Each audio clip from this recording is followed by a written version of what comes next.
So again, if we had more time, I'd show you a bunch of other things. But this is like a decent start. And now we can try it out over on this preview tab. So I will say, what's a common question? What are 3 things to look What are 3 things to look for when hiring employees at an early stage startup? Now it's going to look at that document I uploaded. It'll also have, of course, all of the background knowledge of GPT-4. That's pretty good. Those are 3 things that I definitely have said many times.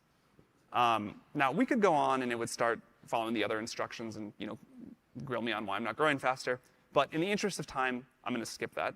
I'm going to publish this only to me for now.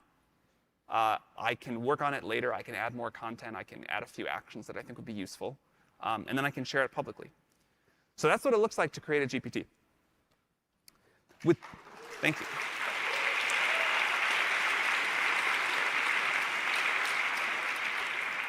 By the way, I always wanted to do that after like all of the YC office hours. I always thought, man, someday I will be able to make a bot that will do this, and that'll be awesome.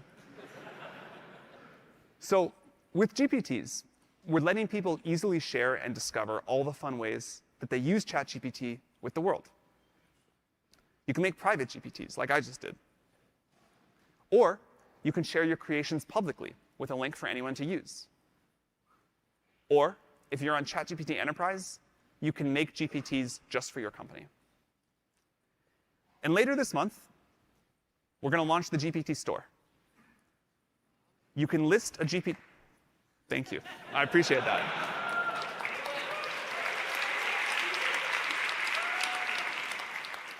You can list a GPT there, and we'll be able to feature the best and the most popular GPTs.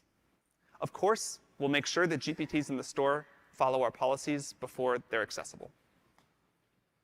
Revenue sharing is important to us. We're going to pay people who build the most useful and the most used GPTs a portion of our revenue. We're excited to foster a vibrant ecosystem with the GPT store. Just from what we've been building ourselves over the weekend, we're confident there's going to be a lot of great stuff. We're excited to share more information soon. So those are GPTs, and we can't wait to see what you'll build. But this is a developer conference, and the coolest thing about this is that we're bringing the same concept to the API.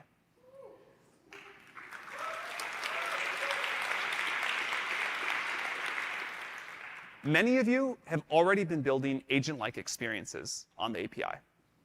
For example, Shopify's Sidekick, which lets you take actions on the platform. Discord's Clyde lets Discord moderators create custom personalities for. And Snap's My AI, a customized chatbot that can be added to group chats and make recommendations. These experiences are great, but they have been hard to build, sometimes taking months, teams of dozens of engineers. There's a lot to handle to make this custom assistant experience. So today, we're making that a lot easier with our new Assistants API.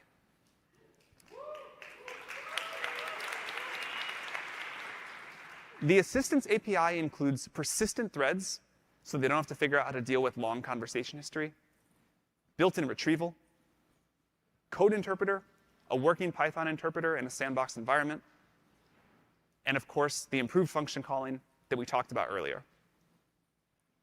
So we'd like to show you a demo of how this works, and here is Raman, our head of developer experience. Welcome, Raman.